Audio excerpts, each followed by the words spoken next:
Night 10 மணிக்கு பார்த்தீங்கன்னா, இவ்வளோ கூட்டம், இவ்வளோ ஜனம் என்னடா பண்ணுறாங்க? இங்கே ஃபெஸ்டிவலா அப்படின்னு கேட்டிங்கன்னா, ஃபெஸ்டிவல்லாம் ஒன்றும் இல்லைங்க. பெங்களூர் விவிபுரத்தில் இருக்க இது ஒரு ஃபுட் ஸ்ட்ரீட்டுங்க. இங்கே தான் நாம இன்றைக்கி வந்திருக்கோம். வணக்கம் ஃப்ரெண்ட்ஸ். இங்கே நாம என்ன ட்ரை பண்ணுவோம்னா, இங்கே ஃபலூடா தாங்க ட்ரை பண்ண வந்தோம். இங்கே பார்த்தீங்கன்னா ஃபலூடா பாருங்கள், நல்லா சேமியா, அது கூட தேங்காய், அது கூட முந்திரி, பாதாம், பிஸ்தா போட்டு அது கூட ஜில்லுன்னு பாதாம் பாலை ஊற்றி நல்லா குளுக்குன்னு குளிக்கிட்டு இருந்தார் அண்ணன். குளிக்க முடிச்சுட்டு பார்த்தீங்கன்னா, அந்த அருண் ஐஸ்கிரீமை எடுத்து அதில் நல்லா அள்ளி வச்சார் பாருங்க. அள்ளி வச்சுட்டு 2 இனிப்பு சாஸ் அது மேலே ஊற்றி நம்ம கையில் எடுத்து கொடுத்துட்டாருங்க.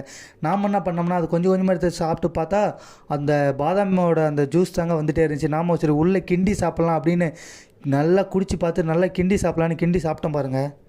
ஜில்லுன்னு நல்லா சூப்பராகவே இருந்துச்சுங்க ஃபலூடா. அதுக்கப்புறம் பக்கத்தில் பார்த்தா ஒரு சாட் கடை. அங்கே நான் பார்த்தீங்கன்னா என்னென்ன ஒரு டிஷ்ஷஸ்லாம் வச்சுருந்தாங்க. ஆனால் இங்கே என்னென்ன நல்லா இருக்குன்னு கேட்டேன். தம்பி இங்கே நம்மள்ட்ட மோமோஸ்லாம் சூப்பராக இருக்கும் தம்பி, ட்ரை பண்ணி பார்ப்பாங்க. நாம ஒரு வெஜ் மோமோஸ் வாங்கிட்டோம். வாங்கிட்டு அதை பார்த்தீங்கன்னா நல்லா சாஸ்லேயே அந்த மைனஸ்லேயே நல்லா திக் பண்ணி சாப்பிட்டோம் பாருங்கள். சூப்பராக இருந்துச்சுங்க.